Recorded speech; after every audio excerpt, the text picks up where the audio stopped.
Hello, thank you for all the fantastic feedback on the stories that I've read with you so far. Starting on Monday, we are going to be not reading individual stories, but we're going to be starting our next class reader, which I know you don't have a copy of, but don't worry, it doesn't matter. I have cunning plans in place. And we're going to be starting to read How to Train a Dragon. So that should be an interesting book as it's based on Viking times. So today we're going to read this story. It's called The Giant Who Threw Tantrums, and it's been written by David L. Harrison. At the foot of the Thistle Mountain lay a village. In the village lived a little boy who liked to go walking. One Saturday afternoon, he was walking in the woods when he was startled by a terrible noise. He scrambled quickly behind a bush. Before long, a huge giant came stamping down the path. He looked upset. "Tangle-bangled wrigglepox!" the giant bellowed. He banged his head against the tree until the leaves shook off like snowflakes. "Frangle-wangle whippersnack!" the giant roared, yanking up the tree. He whirled it around his head and knocked down 27 other trees. Muttering to himself, he stalked up the path towards the top of Thistle Mountain. The little boy hurried home. "I just saw a giant throwing a tantrum," he told everyone in the village. They only smiled. "There's no such thing as a giant," the major assured him. "He knocked down 27 trees," said the little boy. "Must have been a tornado," the weatherman said with a nod. "Happens around here all the time." Next Saturday afternoon, the little boy again went walking. Before long, he heard a horrible noise. Quick as lightning, he slipped behind a tree. Soon the giant came storming down the path. He still looked upset.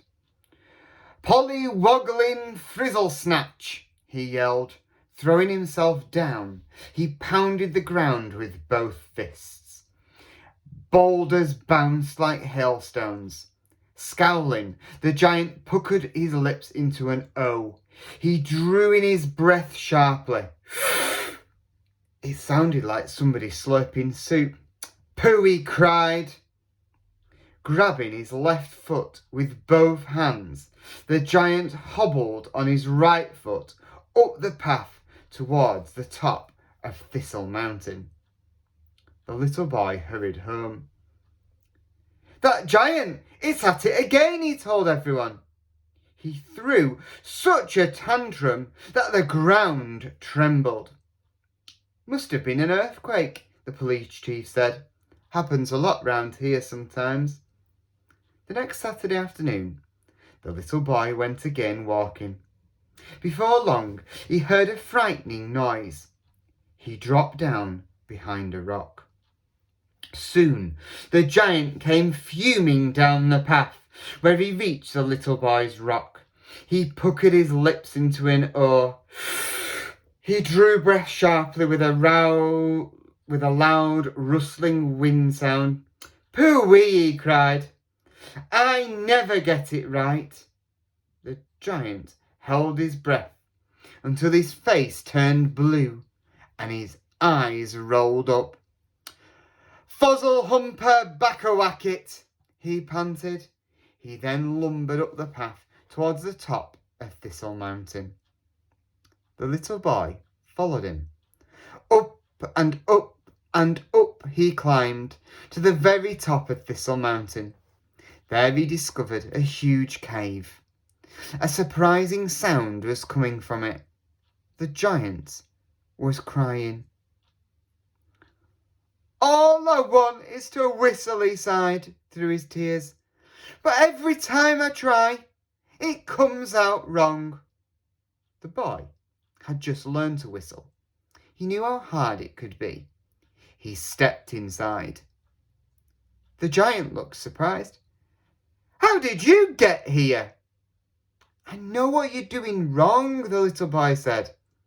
When the giant heard that, he leaned down and put his hands on his knees. "Tell me at once," he begged. "You have to stop throwing tantrums," the little boy told him. "I promise," said the giant, who didn't want anyone to think he had poor manners. "Pucker your lips," the little boy said. "I always do," the giant assured him. "Then blow," the little boy said. "Blow? Blow!" The giant looked as if he didn't believe it. He puckered his lips into an O. He blew.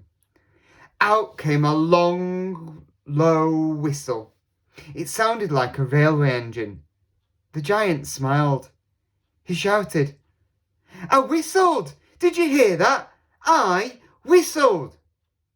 Taking the little boy's hand, he danced in a circle. "You're a good friend," the giant said. "Thank you," said the little boy. "Perhaps sometime we can whistle together. But just now, I have to go. It's my supper time." The giant stood before his cave and waved goodbye.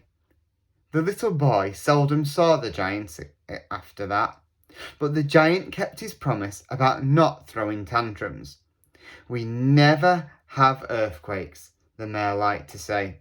"Haven't had a tornado in ages," the weatherman would add.